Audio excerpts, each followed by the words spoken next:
AJ Styles. AJ Styles, it's not so much the fact that he came back to WWE TV, that was always going to happen, it's just the way he came back to TV and how WWE handled it, or didn't handle it, you set of bastards, what was that? I just can't believe they did it the way they did it. They think we're so stupid, and it's so infuriating. They treat us with such contempt. It's so avoidable. Why do they do the things they do, like AJ Styles' return on this week's Raw? I have no idea, everybody. But nevertheless, I am Ross. Am I actually Ross? I might be Tom, I might be Adam, my name might be Jen. Who the piss in hell knows? I am a stupid professional wrestling fan. These are the WTF moments. Maybe, I don't know. Is this graded? Is this Wrestling of the Week? I've got no pissing idea anymore. Hit the intro. I'm a silly boy. And you're a silly person at home too, you silly billies.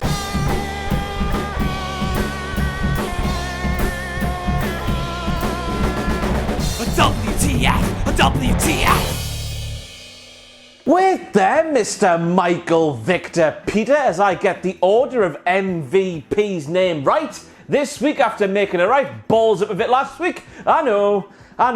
What the hell do you mean Nia Jax is the most dominant lady in the women's Money in the Bank ladder match? She's not even the most dominant woman in that ring there. Asuka and Shayna, as we all know, but MVP does not know, have done all kinds of things that Nia Jax could only dream of doing. Asuka and Shayna, they're record breakers. They wanted to be the best. They had to beat the rest. Dedication's what they had, and Nia Jax doesn't have that. Nia Jax is rubbish. Very rude. Big booty, not VIP, not my words, the words of Asuka towards Nia Jax. What the hell are you saying, Asuka? Are you saying that us, who have a belly that's a little bit too big, and a hanny that's a little bit too big, we're not VIPs, are we not? Well, let me tell you, Asuka, us here with our big bellies and our big heinies, we bad, and we all ride bicycles.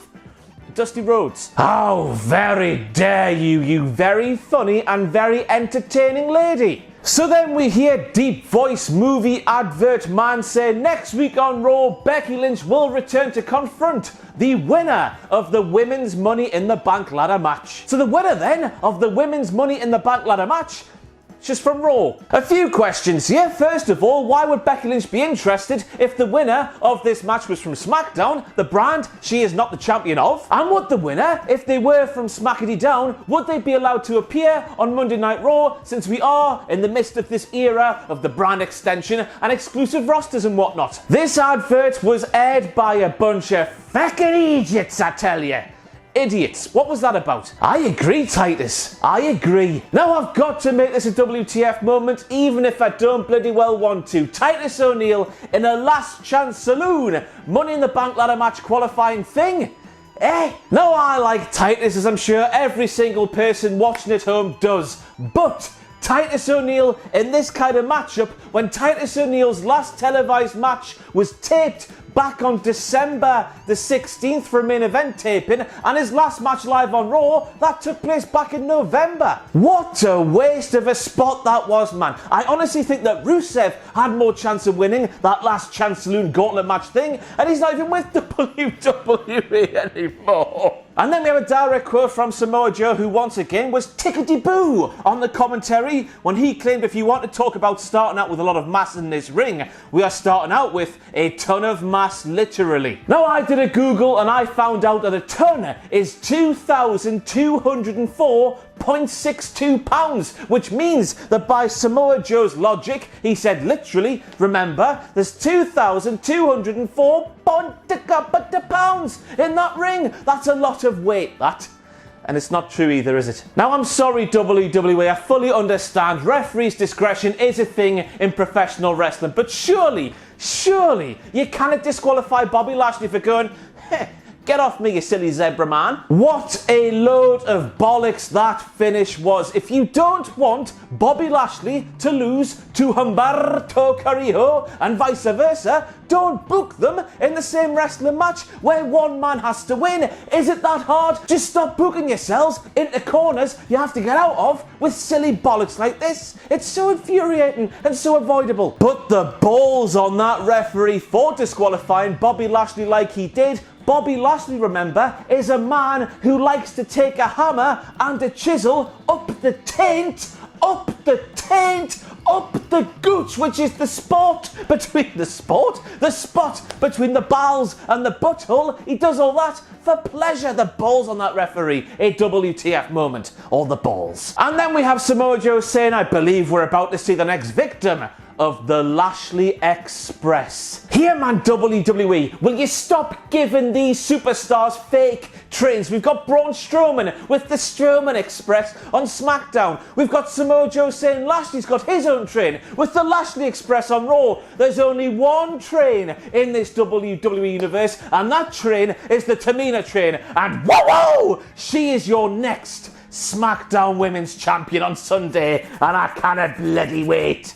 Power Tamina. And then AJ Styles came back from the dead. Now it's professional wrestling. It's silly bollocks. We all know that professional wrestling is absolutely fantastic when it is inherently silly. But I was waiting for an explanation as to why this mortal man called Alan James Cuthbert Styles could return from the dead, and this explanation, it never ever came, and I do not know why. Tom Phillips, of course, kept saying for the first time since The Undertaker buried him alive at WrestleMania, and Tom Phillips seemingly couldn't see the issue with that statement. That issue, of course, being death.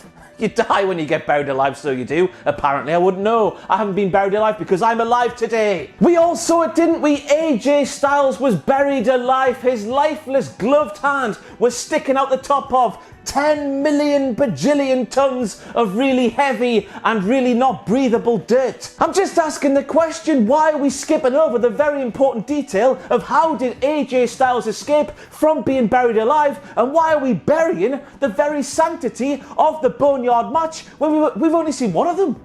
What? Where? Now, if you know how AJ Styles could have escaped this absolute nailed-on death situation, please let me know. I did a little Google, and all I could find was results which told you how long you could survive if you were in a coffin. It all depends about how much air there is in the coffin and how big you are in comparison to the coffin you're in and stuff like that. But AJ Styles, he didn't have a coffin, so seemingly getting buried under 10 million bajillion pounds of dirt, not breathable dirt, is just the same as being buried in the ball pit at your local children's plaything. Only go there if your children are there as well. It's completely fine, it seems. It seems the coffin that you're buried in is the thing that actually kills you, and you're more likely to survive if you're not inside the coffin. I don't know what I'm saying. Professional wrestling is fantastic. I just want to know why or how AJ Styles survived. Surely that's the first question an entire booking room of people should have been asking. Why wasn't it answered? I'm rambling. Let's move on. Yep, I wrong. Yep, I wrong. And then we have a direct quote from Byron Saxton, who is, of course, a massive tool. When he asked the question,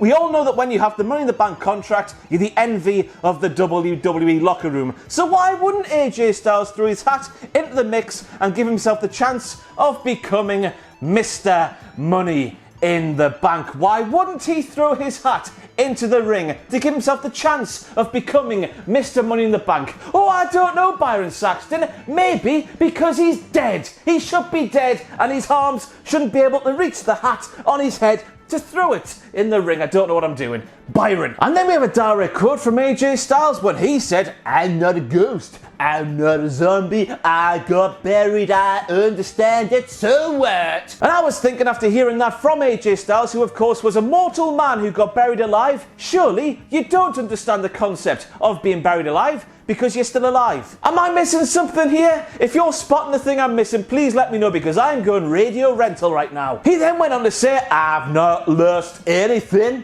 And I was thinking, surely you have lost something. Your life, you were buried alive, man. What are we teaching the children of today, WWE? Hello, kids. It's fine to have a fight with your best friend in the entire world in a cemetery if you want to throw them into an open grave and bury them under 10,000 pounds of definitely not breathable dirt. Go and do it. You'll survive. I've hit my backdrop there. Woohoo! And what's worse is the fact we're sending this message out in this era where we don't see the don't try this at home messages during these WWE shows. I don't see them anyway, and I watch all of the wrestling. My life is so fulfilled. So I'm here to say, kids, Don't try and do what AJ Styles had done to him by The Undertaker at WrestleMania 36, because you will die. You will die.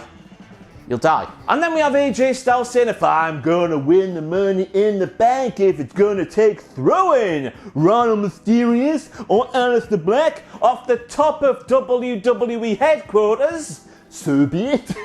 I'm losing the plot here. And I'm thinking, bloody hell, they're actually going to go and do it, that Attitude Era commercial with the bloke getting thrown out of the really, really, really high window, and Vince McMahon stood there in the foreground saying, get it!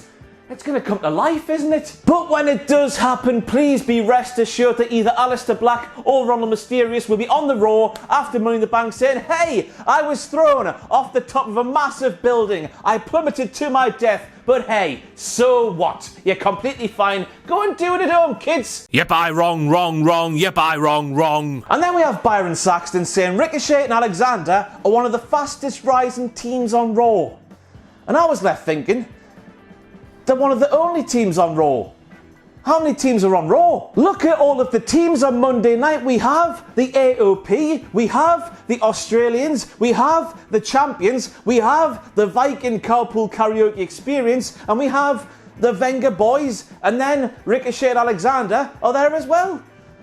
That what you said there means nothing, Byron. And then we have Ronald Mysterious saying this Sunday's men's Money in the Bank ladder match is the riskiest of his career. A quick reminder now that Ronald Mysterious, once upon a time, put the very custody of his child on the line in a ladder match. If that's not more risky than silly bollocks at Money in the Bank 2020, I do not know what is, Ronald. Poor Dominic. And then we have Charlotte Flair saying, I am the hardest working woman in any industry. And I was thinking, first of all, tell that to one Britt Baker, who is a dentist and a professional wrestler at the same time. And oh my God, you tell that, Charlotte, to Lady Balls Incarnate. And after realising that Charlotte Flair had the gall to bury Lady Balls Incarnate on this week's Raw, you better expect Charlotte Flair to lose the NXT Women's Championship to Io Shirai on NXT TV on Wednesday, because as we all know, you do not bury Lady Balls and survive. And we have to mention that little collection of some of the top moments in WWE Money in the Bank history, which of course included some very different moments, but then again,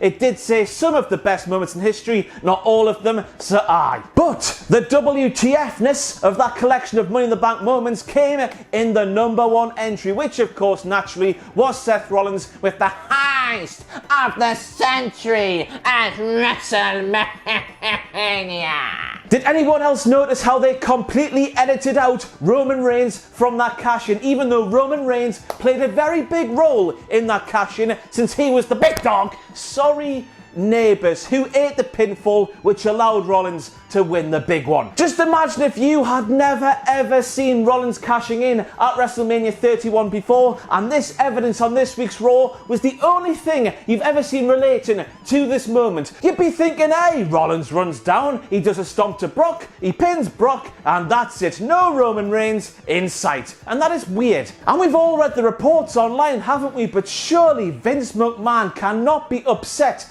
with Roman Reigns, a bloke who, of course, who has underlying health issues in the midst of this global pandemic. Surely Vince can't be upset for Roman Reigns putting his health before wrestling. Stuff like this suggests that Vince McMahon actually is, and stuff like this would suggest that Vince McMahon is a bigger piece of shit. Bigger piece of you-know-what than we already thought he was. Away, man. And just like on SmackDown, I've got to make it a WTF moment, because WWE, he's no longer Captain Tom. As of last Thursday, he is Colonel Tom. So update your graphics, you disrespectful bastards. That man there has raised over £32 million or something mental like that for the NHS. So stick some respect back on his name, will you? But that's it for the WTF moments from this week's Raw. There was some nice little wrestling action, of course, but I hope they should have done it this week, but hopefully next week they explain how AJ Styles came back from the dead. That's all I'm asking. It's a simple fix. Just say, oh, he crawled out. There's a reason I don't work for the creative team. I'm losing my mind. See you later.